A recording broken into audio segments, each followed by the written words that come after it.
yaxshi yashash uchun o'rta miyoni hamma narsa yetarli yashash uchun Delida bir oyda necha pul sarf qilinadi? Men o'ylashimcha $400 yetsa kerak.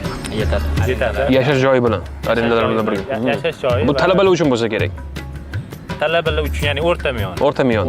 Ya'ni hamma narsa ham bor emas, lekin yo'q narsani o'zi ham qaysi ma'noda yo'q. O'ziga masalan bo'ladi. Ruxsat bera olmaysiz. Hamma narsani ham o'ziga ruxsat bera olmaysiz, lekin kuni kecha biroq bitta narsalarga bo'lib yashash ham mumkin. Ya'ni olaman deb, misol uchun yangi kiyimlar, kiyim masalasida yo'q, biron bir yeb ichish, to'g'ri ko'p sayohat qila olmaysiz, lekin yaxshi yashashingizga yetadi.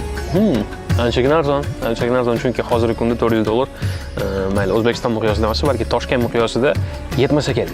Yashash, uy-joy bilan, agar arenda bo'lsa, yashash tarzi bilan haqiqatan ham bu masalada Delhi ancha komfort ekan, komfort. Endi umumlashtirsak, Hindiston, Delhi nima va hindlar kim? Qisqa so'zlar bilan. Hindiston sayohat uchun juda yaxshi joy. Delhi esa o'ylashimcha o'zingizni ko'nikmalaringizni oshirish uchun yaxshi shtat deb o'ylayman. Tanish odamlar bilan gaplashish, chunki bu yerda ko'p turistlar bor. Shular bilan gaplashsangiz bo'ladi. Ko'p davlatlardan keladi.